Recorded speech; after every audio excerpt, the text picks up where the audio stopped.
Now you can DM your favorite celebrity. You can literally send a message. You can tag them on things. Like, we never had that. I mean, Facebook came out after I think I started this business. No, I think it was like 2 years or something after I started this business. Facebook was, my business started 2 years after Facebook started, I think. So I didn't even have that. And even then, it was still kind of that thing of, these people aren't really approachable. I need to unblock you on Facebook.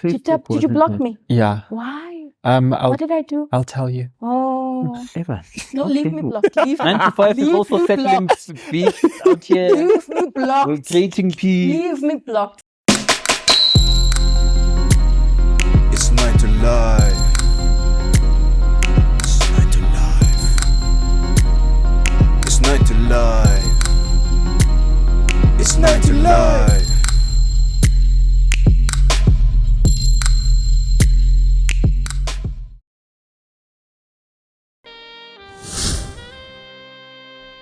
Hey there, 9 to Life community. We've got some exciting news to share. With Women's Day around the corner, we've decided to celebrate in a big way. Drum roll, please. That's right. Throughout the entire month, we'll be releasing episodes featuring inspiring, trailblazing, and incredible women. We believe their voices deserve to be heard loud and clear. And guess what? You, our awesome audience, will be a part of this amazing journey. Tag your favorite female leaders, mentors, or anyone who's been a driving force in your life. Let's make Women's Month an unforgettable celebration of empowerment. So tune in to 9 to Life every week in August for some outstanding conversation. Together, let's shine a spotlight on the incredible women who shape our world. Thank you for being a part of this incredible journey. Remember to subscribe and hit that notification bell so you won't miss any empowering episodes. See you soon and happy Women's Day. Any closing remarks? Yeah.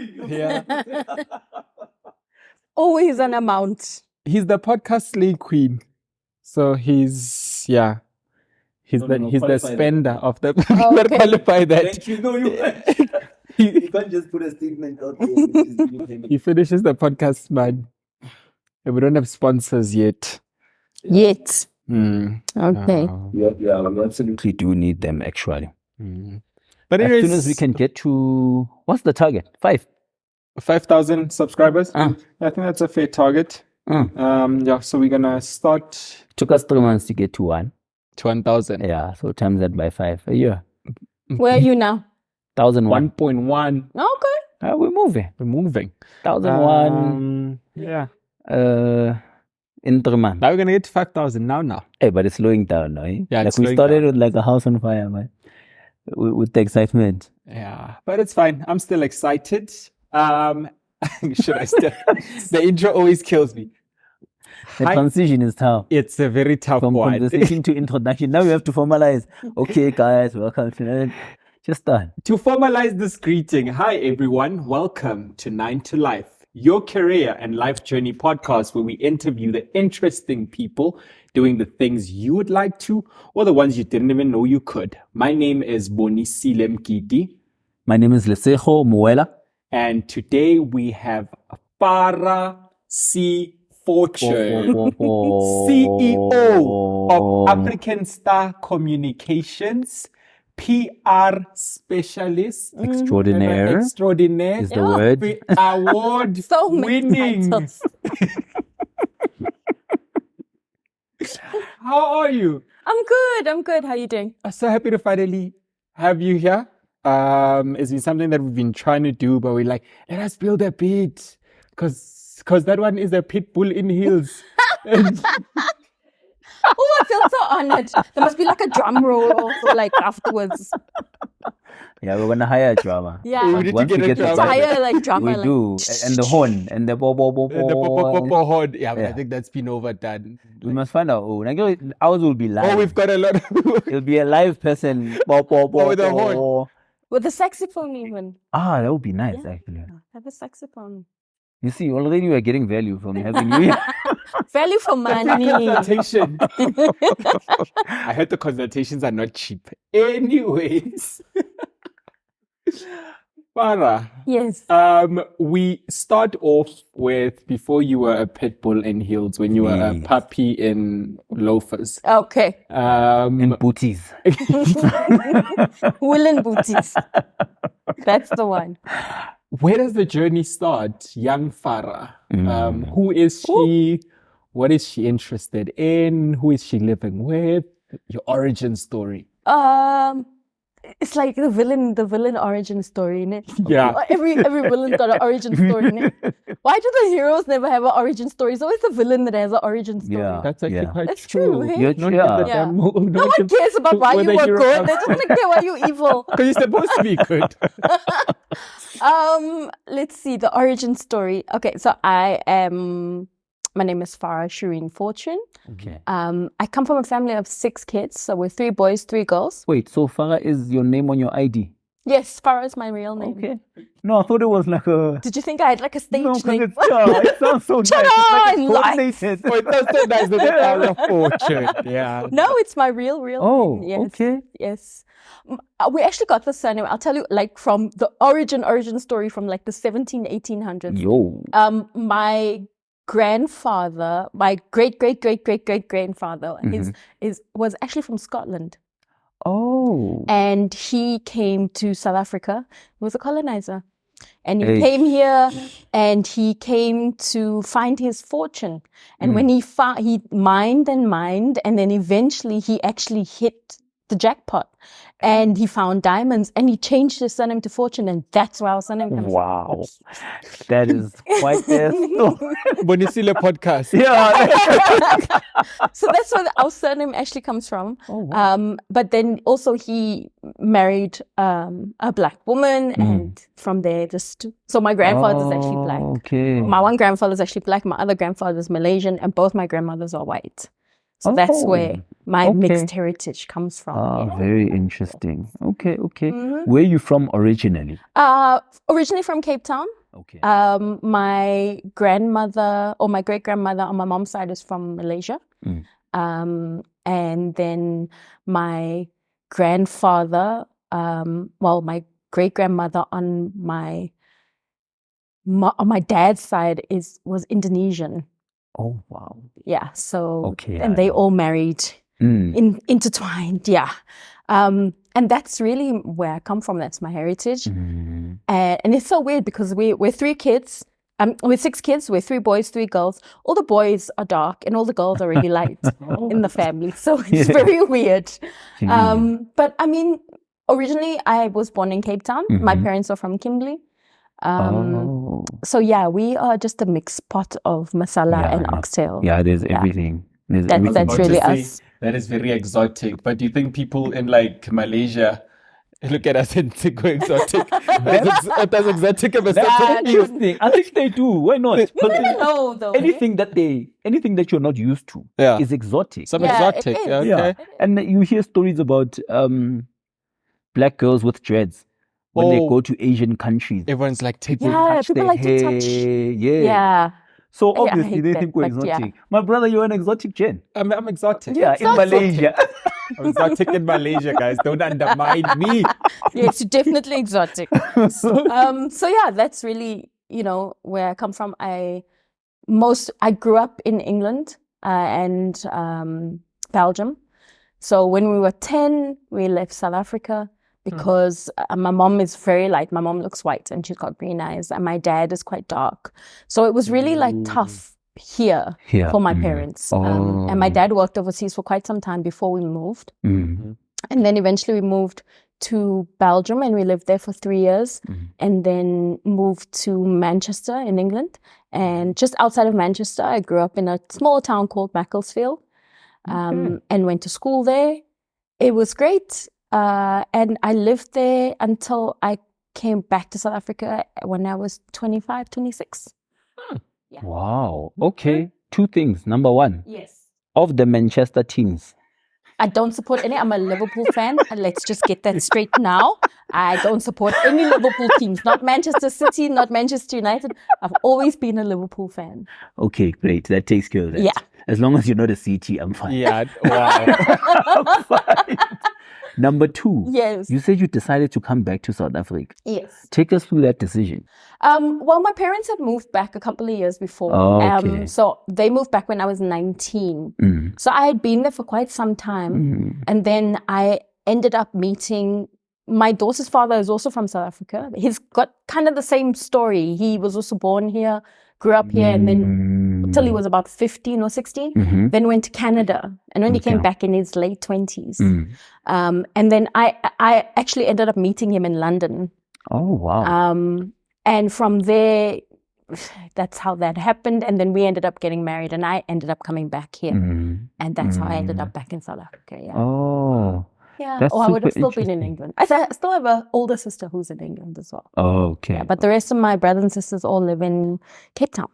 And have you always known that you want to do PR? Like, where does that come from? I didn't always know I wanted to do PR, but I definitely knew, 1, I never wanted to sit behind a desk all day. And 2, as much as I, like, as you get older, don't take offense to this, anybody, but as you get older, you will see, like, you just end up not liking people generally. And I think it's a certain amount of, or a certain type of people you just don't want to be around. But at that time when I was young, I liked things. I was always on the streets. I like people. And I still do like meeting a lot of people. I think I'm just more specific about the people I hang around with now. But PR for me was something I really discovered when I was living in England. Funnily enough, I actually worked in immigration when I worked in England. Okay. So I worked for immigration there. I actually used to... For the English immigration English agency. immigration, yes. Okay. Because I have residency in England. Oh, okay. And you still go back? I still go back now and again. I'm actually supposed to be coming back soon for my niece's wedding. But, I mean, growing up there was very, I was very British. Okay. I went to a British school. I hung around with British kids. It was, at the time when I lived there, there wasn't much exposure to anything African. And the small African communities that there were, I was too light. Yeah. So it was, and then the British communities that I was in, I was too dark. Ish. So I ended up working in immigration by pure chance. I used to actually work for the British government in what they call dole offices, which is their unemployment offices. And I used to help people find jobs and also for them to sign on to grants. So that's what I used to do. And I was very young doing that, but I was very good at my job. Okay. And then I got approached by a new department that they were opening, which was part of immigration, which was national insurance numbers. It was basically part of immigration, but issuing national insurance numbers by doing immigration interviews to see if you were eligible to actually be in the country and work and that kind of thing. So I loved that. And because I was so good at my job, I progressed very quickly and worked for them and had quite a senior position in there. And eventually I was approached for MI6 and I was going to go and work in MI6 and I actually ended up meeting my daughter's father. See, this is why men are bad. Yes.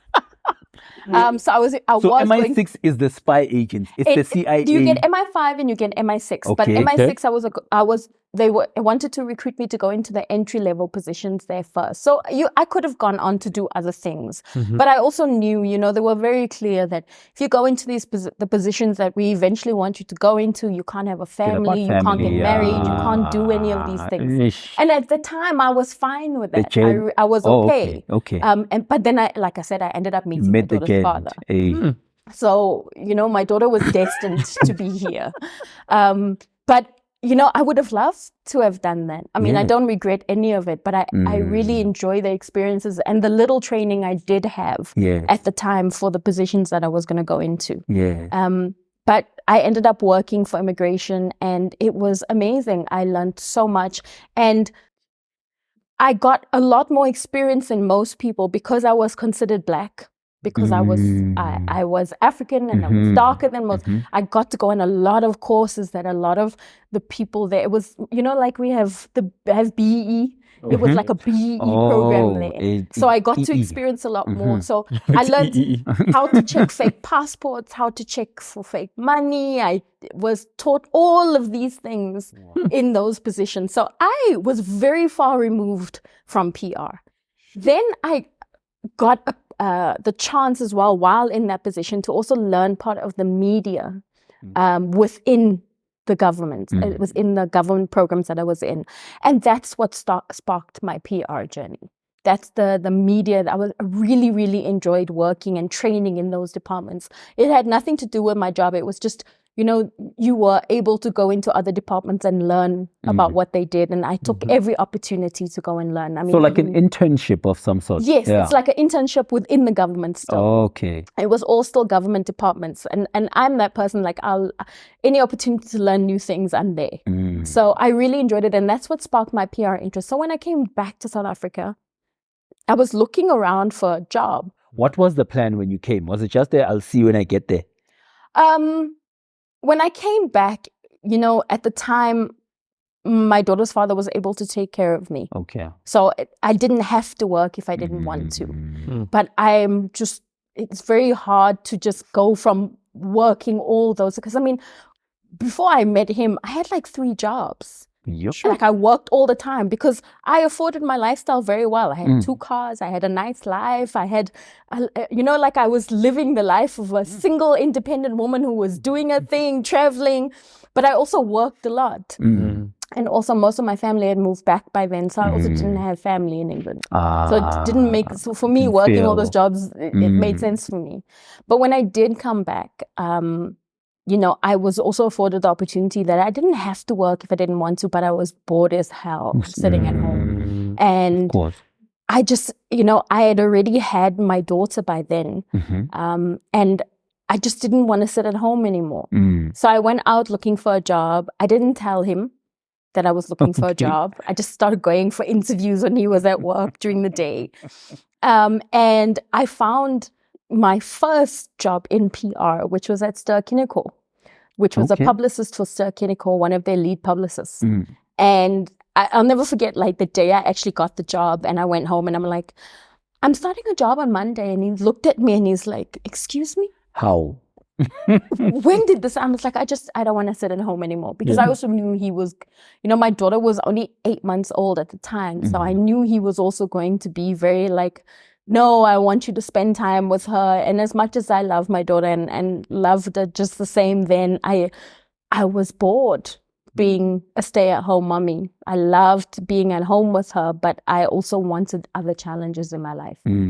So I ended up going to work and just kind of like building myself up and networking, meeting more people. And then I got more into PR and I was like, I really like this. I really love what I'm doing. Didn't get a chance to really pursue more of PR. I went more into the writing side because I love to write. Okay. And I went in and I started working for Alchemy Publishing. They were bought over eventually by Media 24, but at the time they were Alchemy and they used to do the magazines Your Baby, Your Baba, My Family, all of those magazines. And I used to be their shopping editor.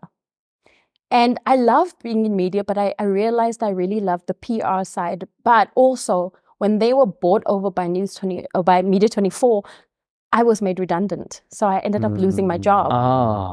And then I thought, okay, I'm going to start my own business. And I did end up starting my own business after Ster-Kinekor.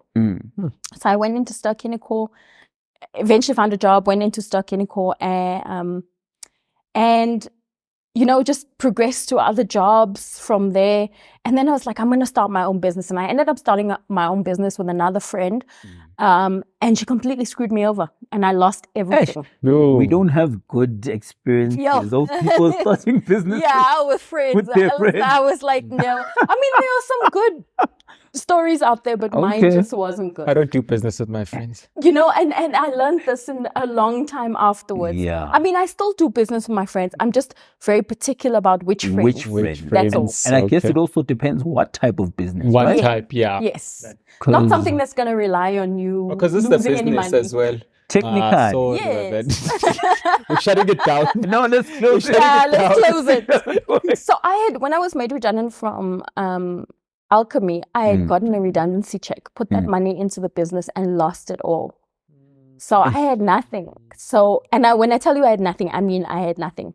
That was a time like, I really had nothing. I was scraping by. And then I decided that, you know what? I'm going to go back to work and I'm going to try and get some money and I'm going to start my own business. And I went to go and work for another PR company. Absolutely hated my boss. She was such a bitch. Like, I hated it. I'm sorry, but I'm sure I hate it. Like, I hate it. You know, when Shout you out hate to going the- into work every morning and you're just like, Getting do I up is a really mission. have to do this? Is Yeah, this really my life? We know that Yeah. all too well. I think everybody knows that feeling too well at Sure. some point in their lives. It's not great. So I went, and one day I walked into work and I decided, you know what? I can't do this anymore. And it was just by chance I had gotten paid that day. And I went onto the computer and I used her internet to register my own business. Yeah. And a couple of days later, the registration came through. I seen the registration come through at 9:03 a.m. I had just sat down at my desk. By 9:10, I had written a resignation letter, given it into her, and packed up my things. Because in my head, I'd started a business and I was about to make a whole lot of money. Yeah. Now. Boss Of course, yeah, like this Out is of it. here. I'm out of here. So I resigned and I left, and I was like, okay. So within the first 3 weeks, I had actually gotten a job from Manchester United. Funnily enough. Okay. And you're here talking about Liverpool. And Farah. then- I am. Wait, no, Liverpool comes in later. Okay, Don't worry. At okay, some okay, point, they okay, come in okay. here. Many years later. Yeah. And then, you know, like I got this gig. My friend had a friend that worked at AIG. And AIG at the time Was were the Man United sponsor. sponsors. Yes. And he said they're looking for somebody to do something with AIG at the Vodacom Challenge Cup. But it's just like a small day. It's not the Vodacom Challenge, but it's like a small day before that. It's such a charity thing that they want to do. And AIG are doing it as their sponsor. So you need to go, but you still have to pitch. I can get you in to pitch, but I can't guarantee that you're going to get the work. Yeah. Wow. So I was like, okay. So I go in and there's like all these guys sitting there and everybody's kind of waiting their turn to pitch. It's just men. There's no woman. You're a one-man show. I'm by a the way. one-man Oh, show. one-woman I'm a show. woman. Yes. There's just men. I go in. I wait my turn. I go in. I pitch. And they're like, oh my God, we love what you're doing. You've got the job. Right At there. the pitch. Right there and then. Were there still people waiting outside? Waiting outside. The guy who goes to the people outside and he's like, I'm really Thanks, guys. sorry. Thanks so much, guys. But I think we found what we're looking for. That sucks. And And maybe someone was like, it's your turn. yeah, He was and like, then no, now ladies he's like, first. you know, you know, it could have been, but I was so lucky that day. I was really lucky. But you never know, like it could have been one of those, like, I'm after this lady, you know, really excited. And I feel bad for everybody that was sitting there, but I also feel shame. really good that I was You able to won. get the job. Yes. I mean, I was earning, when I left my job, I was earning 12,000 Rand a month. And I mean, I knew that was never going to sustain me because I like shoes and I like luxury shoes. And I knew 12,000 Rand was never going to be okay. Is it even one Yeah. pair? Like, do you know how much a pair of Chrissy Loos are? Like, it was never going to buy me any shoes. Like, I knew. But this job paid 10,000 Rand for that one job, right? And for me, that was like, okay, at least I can get through the month. I can pay rent. I mean, you're talking about 15 years ago, so the rent wasn't as much as it is now. Yes. I got the job, did the job, and then after that, didn't get work again for a long time. So Sure. I struggled. So That one hit the soul. Yeah, like I it can hit feel it. No. This one is that coming guy that let me go in was probably saying, "Das I'm gonna tour you now. You're never gonna get work again after this." So then, you know, after that, I didn't get work for a long time. And because of that, I got kicked out of my house. I couldn't pay the rent.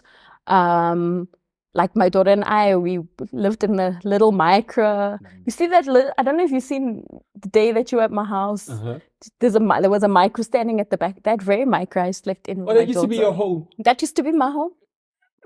I'm very sentimental about that car. Like getting rid of it is just like, I don't know if I can. And like literally that was it. You know, I always say to people, you don't understand broke till, you know, other people get their electricity shut off. They came to take the box out of my house. That's how much money I owed Eskom. Like they actually physically took the box out. So they were like, this one we can't This even one say. we can't even say. Like that's how much money I yeah. owed. It's like done. And then I got kicked out of the house. I couldn't pay rent. Like at this point, I was literally, I mean, just before that, I was literally at a point where I was going to meetings. Like I lived in Randburg. I was going to Sandton. I couldn't even afford the taxi fare. So I would take like flip-flops or sneakers or whatever, and I'd be walking to Sandton. I'd make sure I get there early because it's like a good hour walk from where I lived. And then sometimes maybe an hour and a half, depending on, you know, how you walk. Get there early so I could just wipe myself down, just refresh the makeup, go pitch, and then you know you must walk back because there's no money for taking a taxi. So that was pretty much my life. And then eventually I got myself back on my feet. I was able to, it wasn't too long. I'm very grateful for that. But I mean, you know, I always say to people, you don't know what people have been through. And I never, ever want to go back there. So if this doesn't work out for me and I'm cleaning toilets just to keep my daughter in our house, I'm okay with that. Like, because I'm not going back there. But it was tough. Hey, it was really tough. And I'll never forget that period in my life because I think that's the only reason I work so hard now. Sure. Just to When kind you of think make sure. about- When I think about it, because I mean, my daughter had this thing when she was that age because I started this business when she was 3. Okay. And she's 18 now, and this child will be like, oh, I feel like sushi now. Little did she know back then, you know, like Layla used to have this thing where she would only eat 2-minute noodles. She had this thing for, and I am so grateful because there used to be this little shop around the corner that used to sell 2-minute noodles for R1.50. Oh, perfect. And that was my, Low budget. yeah, and that was like making sure, and I could only buy for her. So it was for her, like, and that time where you get like, where you could maybe splurge on like a KFC, it was like if you get 3 pieces, you must know that you're having, I will never forget, I got 3 pieces. She ate the 2 and she's, Mommy, I'm still hungry. Now I just bit into the 1. Now you have to, this is your child. Now you have to make sure your child eats. So I know what that feels like. And that's why when people say to me, oh my God, it's so tough. Like, I know, like I didn't come here just like this. So that's pretty much where it started. And then eventually I just started bullying my way into boardrooms. Like, I just So this like, was actually an origin story of a villain. Yeah, Now we've got into the police stage. like literally you have to like, people don't want to take meetings with you. I mean, I have crawled through kitchens to get into events. I have snuck into, I have paid, you know, people at the door, given them like a 20 rand just to like let me into an event. Like I've done that and I'm not ashamed of it because it definitely got me here. We're here now. Yeah. But I definitely know what it feels like to just try and get your business off the ground. And it was tough. It was really tough. But I mean, I appreciate everything that I've done too. I'm not ashamed of anything I've done because I've also had to make big decisions about, you know, sleeping my way to the top. Because there's also that aspect of it. In any woman, I don't care what industry you're in, at some point, someone is going to approach you. A man is going to approach you to give you that opportunity. And I don't judge anyone who takes it because we all have different bills to pay. And, you know, I completely understand if, you know, you don't want to see your kids suffer anymore. So I get that. I didn't do it. Do I regret it? No. But I don't know if I'd do it differently if I had to go back and do that again because it was tough. It was tough. It was really tough. And being in that position, you know, I always wanted to be in a position where I could walk into a boardroom because I always knew at some point I was going to make it. Yeah. But I never wanted to be in a position where I had to walk into a boardroom and anyone had ever seen me naked. And that was a tough decision. Now they to can't even make. take you seriously. And now they can't take you seriously. But it's a tough decision to make. And it's not an easy decision to make when you have a kid that's hungry. So I don't blame anyone who has to go through that because it's not easy. It really isn't. So that's my origin story. Wow. And now you're like clapping, no? And now I got that name I was just gonna because ask. I know you're going to ask me that. So I had a client, and one day we were doing an interview for True Love magazine, and I just started coming up in the industry, and people were starting to take notice of me. But I was very, about my clients, you will treat my clients correctly, and we will do this properly. And I was very forceful when it came to the media on how they did that. And one of my clients one day was having an interview with True Love magazine, and they said, what is it like working with Farah? And she said, Farah's like a pit bull in heels. And it's stuck.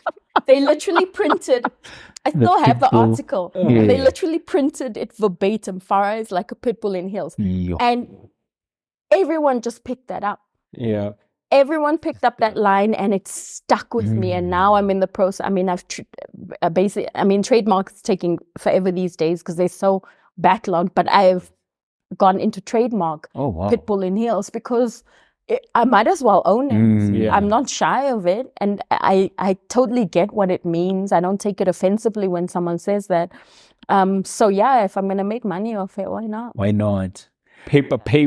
Take us through when things started looking up now. Yeah. What was happening? Who were your clients?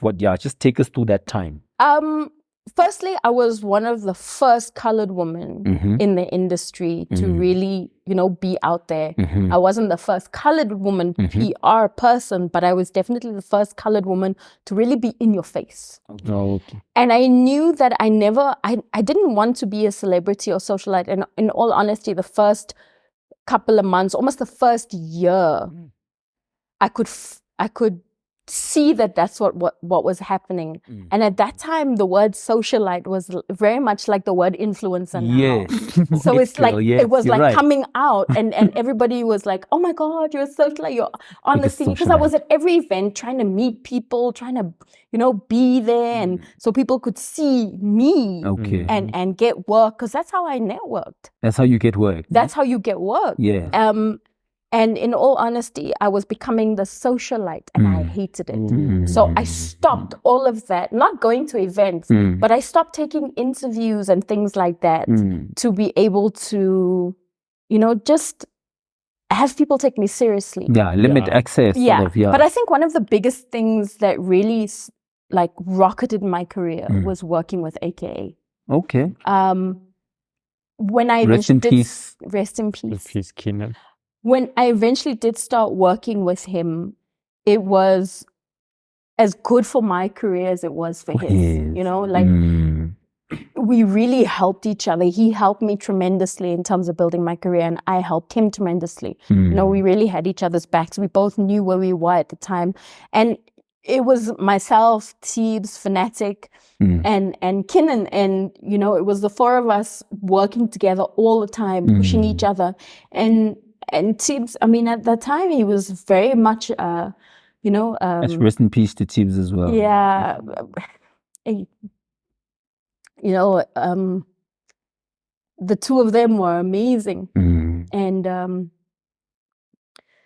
it was tough when, having the two of them not here anymore and having all these memories of them, it's tough. Yeah. But at the time with them, it was phenomenal what we were doing for each other. And they really pushed my career. And because of that, everyone else started taking notice of me, because I'd put so much time and effort into Kinnan's career and just pushing him. It didn't matter what interview it was, I would make sure Kinnan was there.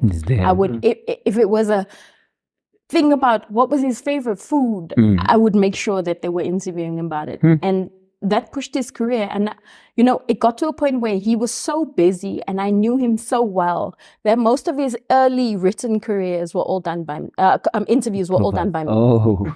So all the interviews that he didn't have to physically be at, I would just sit there and type his interviews out because I knew him so well. Yeah. And I'm very grateful to both of them for how they gave me such a platform, because they gave me an insight into the underground of music in South Africa. And that's really, I mean, I've always been a hip hop head. Like, I've loved hip hop. My love of hip hop comes from my older brother who introduced me to Missy Elliott when I was 10 years old. And for me, that was like, you know, Foxy Brown, Missy, all the early rap ladies. Queen Latifah and them. All of them. And, you know, from that, but I didn't have the in that they had. So having them around and getting me into that scene was great. And from there, it was, you know, I did a lot of celebrity PR, but I also knew corporate PR was where the money was. The celebrity PR was for me to get my name out there, but the corporate PR was for me to actually make money. So I really expanded the business, you know, maybe 3 or so years after that, going into corporate. So that's really where everything took off. And I was very lucky. I was a woman who was doing this. There weren't a lot of women in PR at the time. It was very male dominated. I think I was one of 4 female owned agencies at the time when I started. So I started, you know, when they say the right place, right time, I really was right place, right time. And you were ready. I was ready. That's important. I was ready. I think the thing is also, you have to be ready all the time. Even when you have 5 rand in your bank account, you have to be ready. Because it can happen at any time.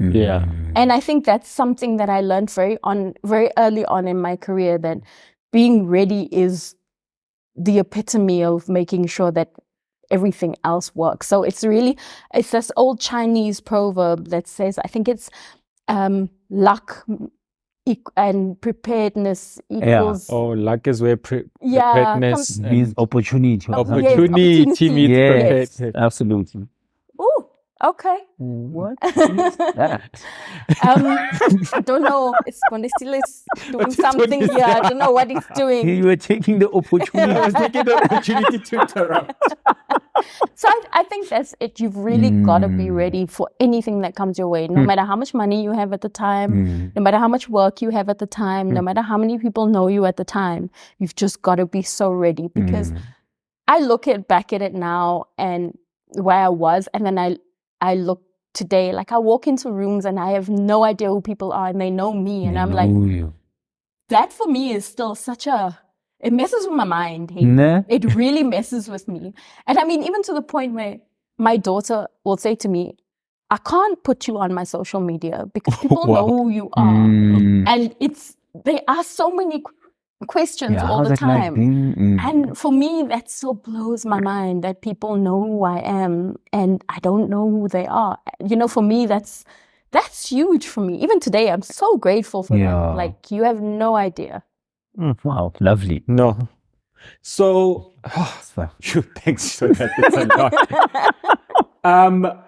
Going between celebrity PR and corporate PR, I think let's go back into what PR is and what do you do for both? Yes. Okay. So what do you do for... So for celebrity PR, it's more about letting people know who you are and finding something that's relatable for people to attach themselves to. Because if you think about why you like a celebrity, more than likely, I mean, I love Rihanna. I think she's the greatest celebrity in the world. I don't care what anybody says. She is my Shiro. But she can't sing. Okay. She can't. She can't. She can't. Okay. Like, if you look at Mariah... She can sing. Okay, yes. She's I see that what you mean. Rihanna doesn't have that same singing capability, but Rihanna has star power. And she is a star. And even if she doesn't have the same singing capability like Mariah. It's not that she can't sing. It's that she has a very different capability. Yes. I see what you're saying. Okay. For me, I think if you look at why you like her, it's not because she can sing. No. You like her because she's sexy, because she's got that star power, she's got great videos, she's got something that's relatable to you. I so like right. Rihanna because she's out there, she does her own thing, she doesn't care what people think. Yeah. That's what's relatable to me. Mm-hmm.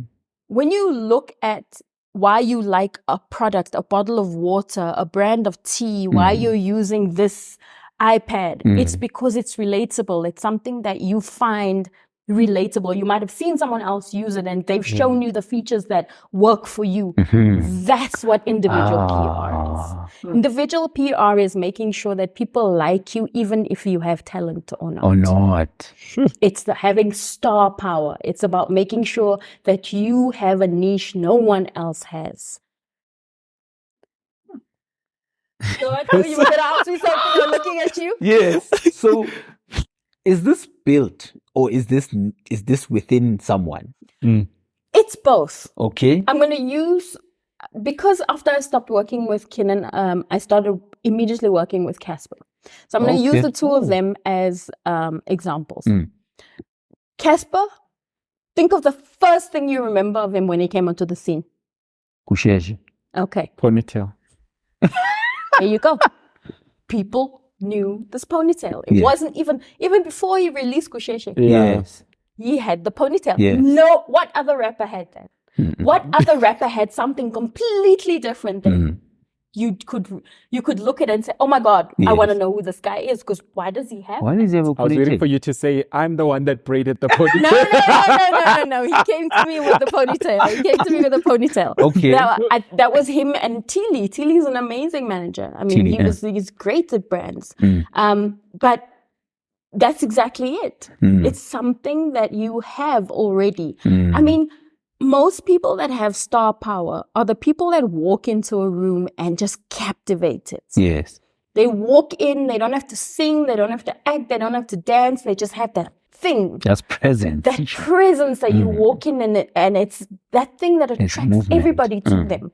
It's like a good-looking person that everybody walks in like, oh my God, like, you know, the stature, everything about them, the way they smell, the way they look, everything about them is just wow. Thanks. Yo. Yes. But that's just it. Like, you have to have that thing. If you have that thing, someone can work with you. Okay. You know, that thing is now for me to show you and everybody else. What So that it's like a thing minimum is. requirement. You must come in with something Yeah, that and- allows the PR person to work with. Yes, you have to have. And if you don't have that, you need to work with your PR person to find out what your Develop. thing is. Ah. If you look at Kinnan, he was, what other colored rapper was there around at that time Sure. that appealed to anyone from a local perspective, rapping in English, but didn't appeal just to black and white, appealed to the Indian market, the colored market. They appealed all round. Everyone. And no one was doing that at the time. And what was really big for him was when we signed the Telkom deal. There was no rapper at the time that was working with corporates. Corporate.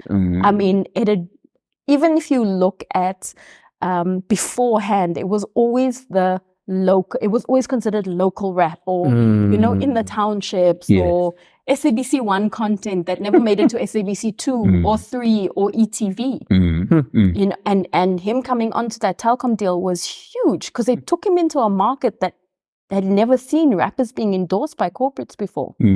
So it's always about making sure whatever they have, you're pushing it just that little bit more, or you're letting people know. So the difference between individual PR is very much that. And then the corporate PR is, what do you have that makes your product or your service so amazing? And even if it isn't so amazing, how do we make people use you purely by talking to them through either a billboard, which is not actually PR, but that's your PR working with your marketing. And then also, you know, how do we make sure that there's a face behind the brand, because a lot of brands actually have ambassadors.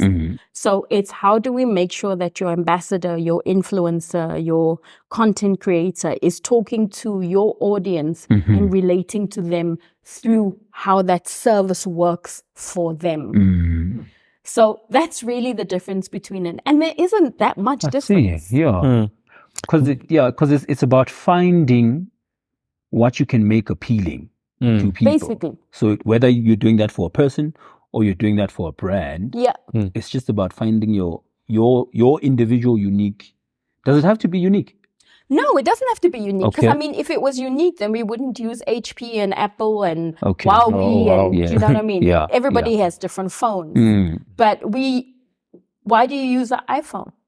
Not because it's got great Features. features or anything, because if you look at another phone, you can look at Samsung, it probably has better features. But it's because it's been deemed as the luxury brand. Anything you make luxury and unattainable is everything that everybody wants. Yeah. So it's about making sure you have a luxury brand, not a premium brand, because there's a big difference between premium and luxury. You have to make a luxury brand, because anything that is unattainable to someone is something that you want. Have you ever noticed how you never want something until somebody else wants it, especially when you're a kid in the playground? Yeah.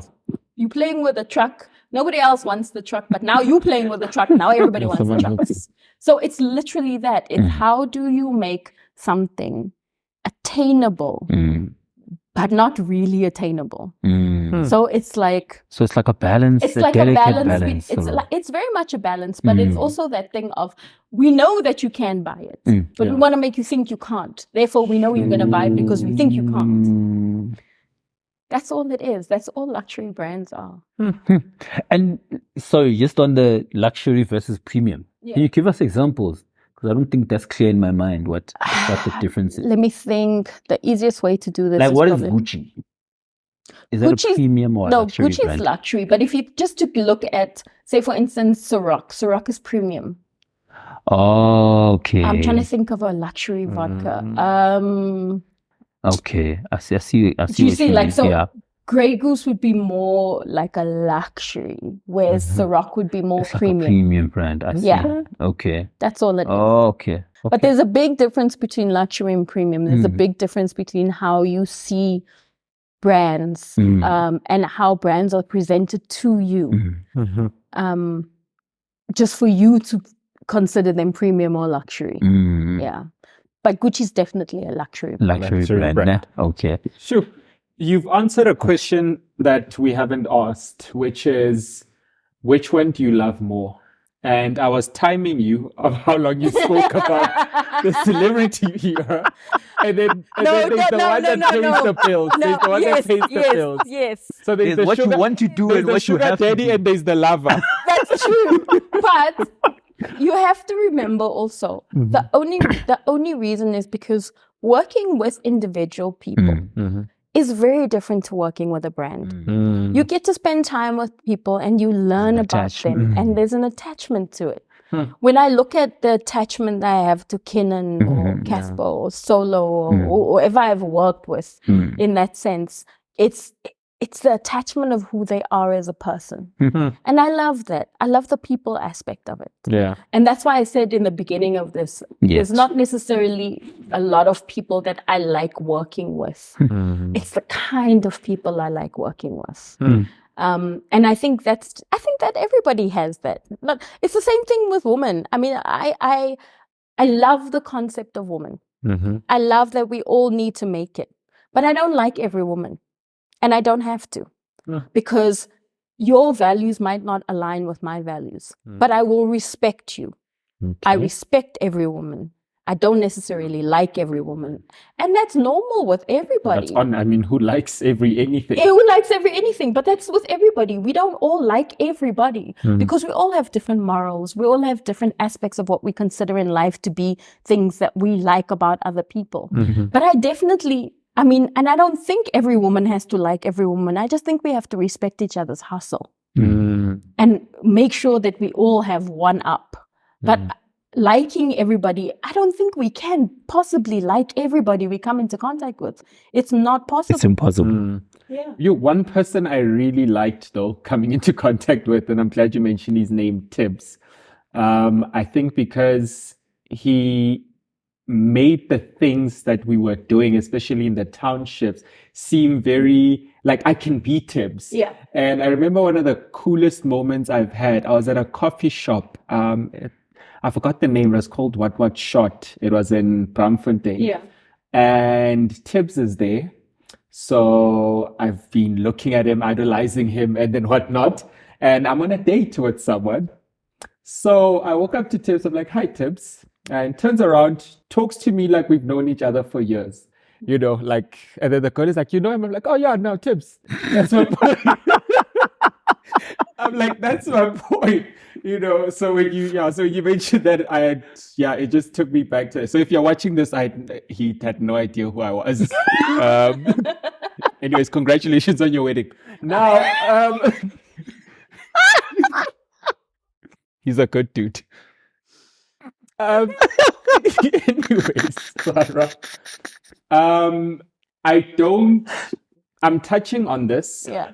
Because it goes back to dealing with people. Okay. But if you're not comfortable answering it, then it's fine. You don't have to. Before we started talking, there was an artist who I think was just supposed to shine, Babes Wodumo. And I don't know much, but I remember there was a point where she was missing a lot of gigs and people were tagging you on social media like, "Farah, take over." What happened with that? And I don't think you're doing her PR now. And what happened with that? And maybe that can let us know about how difficult it is working with people. Okay. I will give you the simplest version of that. We had only worked together for approximately a month. Sure. I did come on board because I had been asked by her and her team to meet. And when I met her, I absolutely loved who she was as a person. She is such a beautiful person and she has the most sweetest heart. And, you know, I don't think I've met more of a straightforward person in the industry than Babes. Our problem was the relationship she was in at the time. And the person that was managing her was unfortunately, at the time, you know, wasn't allowing her to have the freedom that she needed to have in order to maximize the career that she had. And because of that, she had missed, you know, a number of opportunities we had arranged for her overseas. And, you know, her brand could have taken over there, but I also understand. You know, she was with this person for a very long time, completely in love with them. And, you know, it can be hard in that situation when that's all you know. And then here comes in this woman and is telling you to basically rearrange your entire life to try and get your career into a different position, but this is all you know. And I think that was what our problem was. And I didn't want to get in the way of that relationship. And I didn't want to get in the way of what they were trying to do, because my efforts were going to be fruitless and I was going to frustrate myself. And I didn't want to do that. And we didn't end on a bad note. I wished her well. We still keep in touch now. Yeah. You know, in the sense where it's a Instagram like or a DM here and there. Yeah. We're not close friends, but I wish her well, and I hope that she takes her career further than ever before, especially now that she's having to do this by herself. But at the time, unfortunately, I just wasn't able to have that influence that I wanted to have in order for her to be the best person she could be at the time. That was all. Sure. This is intense. It's like you're babysitting adults.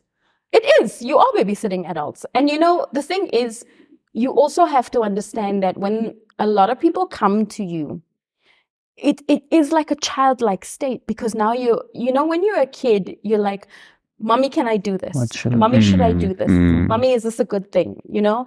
And it's the same thing when they come to you because they're learning and you can't blame them for that. Mm. It's stardom. They weren't born into stardom. And when you're not born into something, you're not born into stardom, you have to learn how to deal with it. You have to learn how to cope with it. I watched every celebrity I've worked with go through that. And that is one of the reasons I've very rarely taken on established celebrities. If you look at most of the people I've worked with, they've all come to me at the beginning of their careers because I'd rather work with you then and show you the ropes and set you free and let you go and do it for yourself than put you in a position where you've come to me and now I'm doing damage control because you've messed your career up. And that is one thing I hate doing is damage and crisis control on someone's career that they've had this beautiful opportunity to have and then completely messed it up because you thought you knew better. Yeah. Sure. So yeah, that's it was just been easier for me that way. Yeah. Okay. I'm glad you touched that last part because PR, when I heard or first heard of the concept, it was aligned with the term spin doctor, right? People that come in during crisis mode to make it seem like it actually isn't. That's as my worst bad as PR. it- Yeah. Yeah. Nothing worse than having to clean up someone's mess. Yeah. Now the baby spilled the milk. Now you've got to clean it up. Yeah. Sure. So do you do work like that? And Yeah, I've done it many times. I mean, not mentioning any names whatsoever. yeah, no, please. Don't. I mean, I've bailed people out of jail 2:00 in the morning. I've had to go to journalists and beg them not to put to stories in. I've had to trade things with journalists to say, hey, please don't put this in and I will take Very care of this for exclusive. you. You know, like I've done that. I've done Jeez. that. And, you know, I know, you know, in my very old age, when I go to my grave, I'm going with a lot of secrets because regardless of whether I've signed an NDA or not, I don't feel anybody deserves for those things to be out. Be out. Yeah. But I do know a lot. And We're getting the exclusive after the interview. That's cool. you know, Just for I us. do know a lot, and you know, I'm also grateful that a lot of the things that have happened, people have also learned their lessons. Okay, good. Not all the time, Yeah. but most of the time, people have learned their lessons. Okay. So it's only been that one instance with one person I've had to bail you out. One instance with one person, I've had to make sure that your name is not on the court roll so that the journalist doesn't see that you didn't pay child support, but I'm going to kick your ass and get rid of you as a client because I don't do deadbeat dads. Like, Okay. you know, it's things like that. You have to learn your lesson. Just like all of us do in every aspect of our lives. It's just that they live it in public. We don't. Yeah. You're right. You You're know? absolutely right. So it's not that we are free from sin or free from any aspect of being wrong. We just have the luxury of not doing it in public. That's it. Yeah. That's facts. Take it in. Take it Like- in. brother. Your face. No, it is just I've got a question. Tell me, for PR, ne, what are the traits that you need as a PR person? Do you need to know how to spot this talent, or are you You fine have with to- talent coming to you? Like, how does it work? I've been very lucky that I've had the opportunity to be able to spot talent. So there's people that I've been in a great position with where, you know, like, oh my God, you're a star and I really want to sign you. I've done that. Then I've also been in the position where people have mostly come to me because of the reputation I have of things I've done for other people. So I'm also grateful for that. That's also something that, you know, I'm very grateful that my reputation has preceded me to make sure that I don't ever have to really chase work. So the work has always really been there. I mean, doesn't mean I haven't have to go out there and pitch to corporates or be involved with making sure that I'm putting proposals and things together. But I'm very lucky that I've built myself enough to not have to constantly chase people for work. Yeah. your very short name carries weight. Yes, my very short name carries weight. My very short little self carries weight. Anyway, Farah, let's jump in. I read something when I was doing a bit of research on you. Try not to do too much. And it said that you started with 1,000 rand, and it sounded like a motivational speaker thing. Like I started with one rice, Yeah, of course. and now I own a Tasha. Now I have a warehouse, my own rice fields. So, if you were to do it today, as if someone is looking, okay, let's say for inflation, they now have, Mr. Accountant, is it 1.5 or 2,000? So if someone is sitting there, they're starting over with 2,000 rands. Or if you were doing it, how would you do it now? And I know that networking played quite a huge role, knowing the right people. And I think it plays a huge role in like everything, in anything, right? You're starting over. What are you going to do with that 2,000 to become Farah Fortune, to become Pitbull in heels? I honestly wouldn't do anything different. Yeah. I'd do exactly what I did then. I mean, that 1,000 rand, I think 589 rand of that was for Cipro. And that was just registering it. And the rest of the money was CIPC for the kids, ne? Oh, yes. The kids don't know what Yeah. Cipro is. Oh, sorry, CIPC. Biz portal now, Biz actually. portal now, Yes, portal. yes. And the rest of the money I used to make really crappy business cards, but they were my business cards, but they were crappy, but they were mine. But that's what I spent my money on. The rest was honestly just networking. Yeah. And for me, it was that thing of, these days, the kids have so much more than I had, which is social media. Now you can DM your favorite celebrity. You can literally send a message. You can tag them on things. Like, we never had that. I mean, Facebook came out after I think I started this business. No, I think it was like 2 years or something after I started this business. Facebook was my business started 2 years after Facebook started, I think. So I didn't even have that. And even then, it was still kind of that thing of, these people aren't really approachable. I need to unblock you on Facebook. Did you block me? Yeah. Why? What did I do? I'll tell you. Oh. Ever. No, leave me blocked. Leave 95 is also settling beef out here. Leave me blocked. We're creating peace. Leave me blocked. For me, Yes. leave me blocked. Okay, no. But I think, that's the thing, is social media is a huge advantage to people these days because you have so much more access. And nowadays you can literally just say to your favorite celeb, hey, I'd like to collab with you on this. Please, and then their email address is in their bio. You can send them a proposal. We never had that. So I think it's even easier these days to start something. So what did you have to do then? Was it that being at the events and making Mine sure was that... just like, because I'd worked in PR from a corporate point of view. Yes.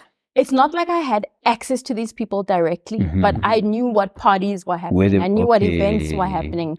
I knew and back at those days, there were literally like 2 happening clubs, which was Taboo and Maloko. It used to be called Maloko back then. I mean, I don't know what it is now. Pretoria. The one in Pretoria? No, not even. The one in Pretoria only came, like, I think 6 or 7 years after the one in Joburg. Because it's, what is it? Is it Hush now? Zanzu. No, Zanzu was the one in Pretoria. Oh, but in Joburg, it used to be Latinova and it used to be Maloko. And then we used to have Taboo. So Latinova was for the younger crowd. Maloko was for the little bit more mature. And Taboo was for like everybody.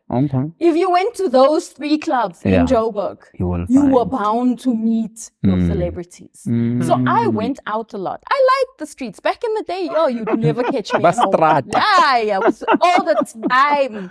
I can see, like, now I tell my child, oh, you're always on the streets. She's like, yeah, where do I get it from? Just like... So, like, I was always on the streets because I was always networking. And from there, you'd meet this person who was in corporate, or that person who was the manager of so-and-so, or this person who knew that there was Fashion Week next week. And, you'd be able to go with them. And that's how I met people. It was literally being on the ground.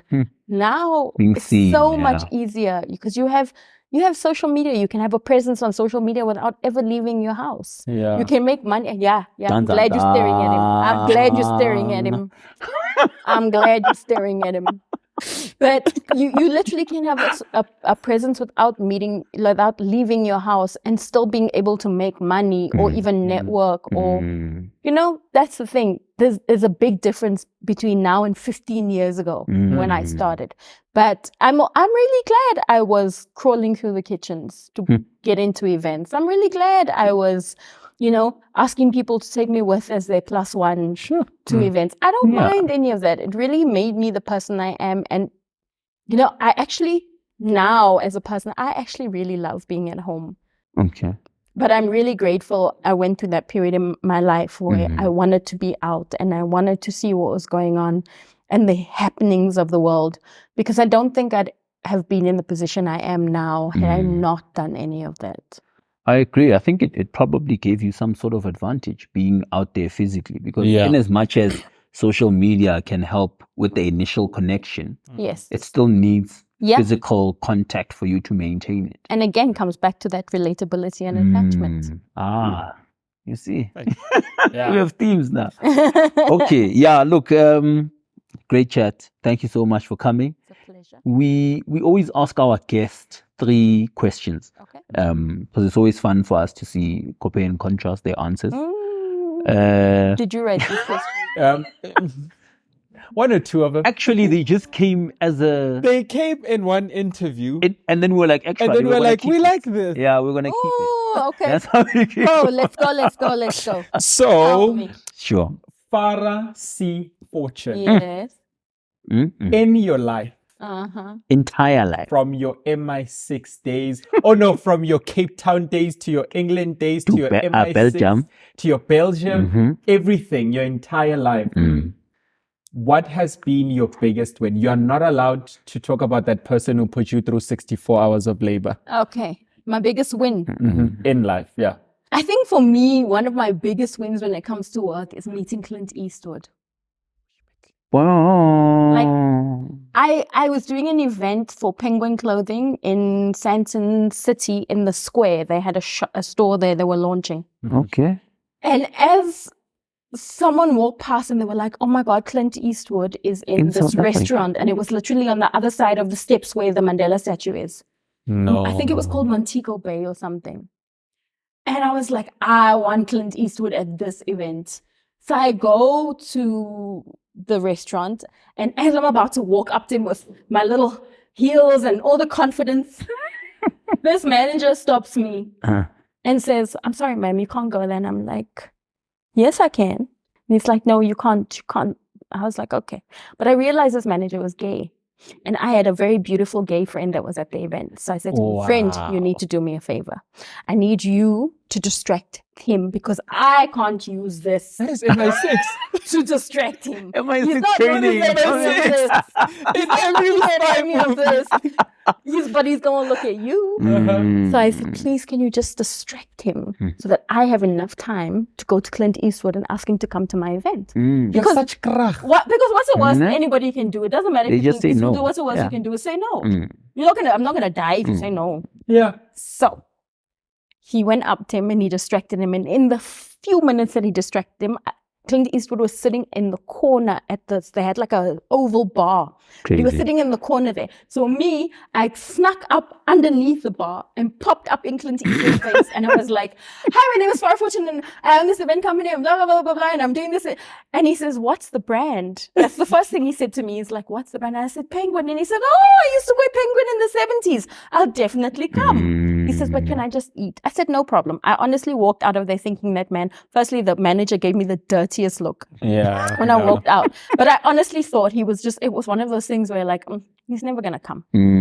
20 minutes later, the hostesses come to me and they were really, really young. They didn't know. They don't know Clint Clint Eastwood Eastwood. So was. there's some Farah, there's this really old man at the door asking for you.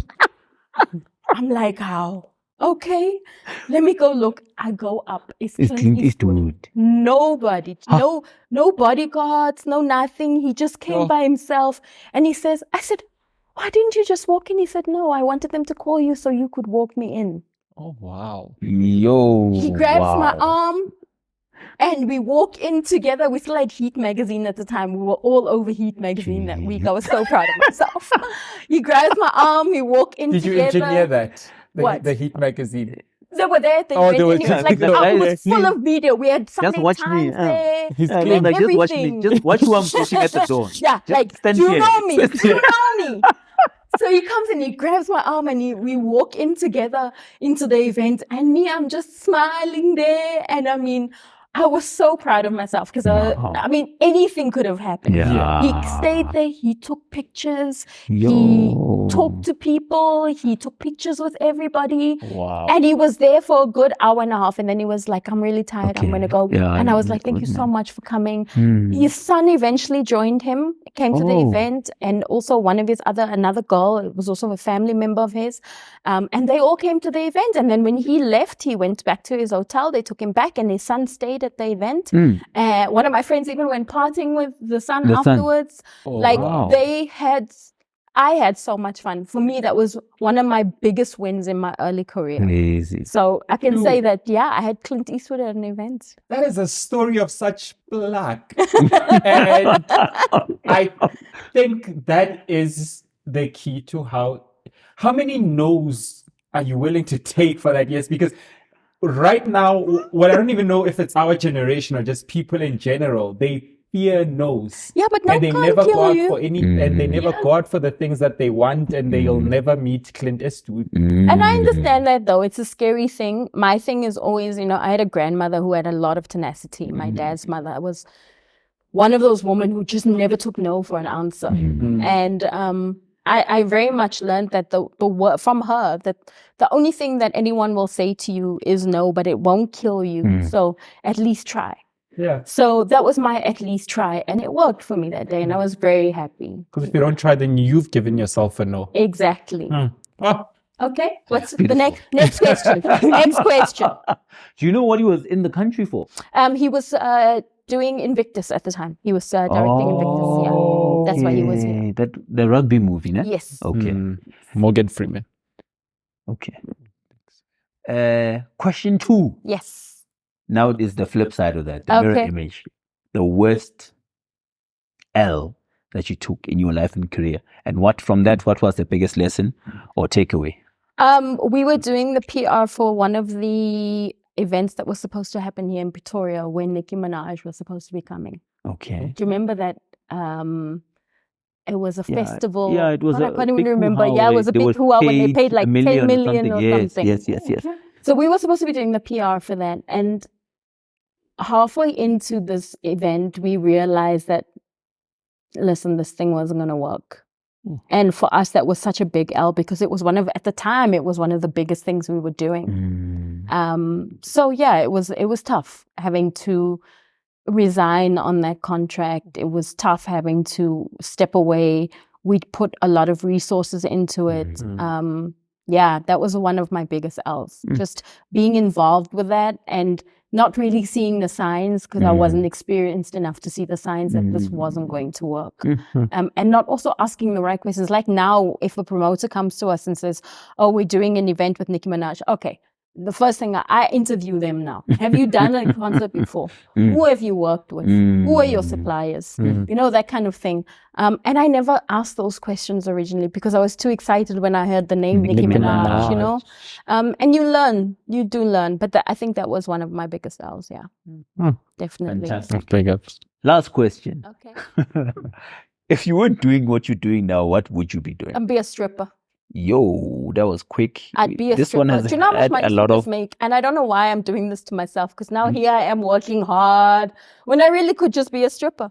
Well, Really? you said you were prominent people in the boardroom seeing you naked, so now... Yeah, but then I wouldn't care. Oh, you wouldn't give a I damn, wouldn't nah? care because I'd be a stripper. Like that's been my and job. you won't see them in the boardroom. I think There's That'd be nothing wrong with awesome. sex Oh, 'cause workers, she's no more guys. going... yeah, because now That'd we'll be we'll so meet in the awesome. club. And even that, it's not necessarily having sex. So do you really class them as a sex worker, but a dancer? Dancer, nah? A dancer who takes their clothes off. I'm sorry, but I'd probably go for the easiest career I could have. Knowing now the stress that I have and the anxiety tablets I have to take now and the anxiety that I have now in my life. No, I'd be a stripper. Straight up. I can see that. That is a hot take. I don't think we've And had we've anything never on the had anything that most shocked us. We ask this question every week. Yeah.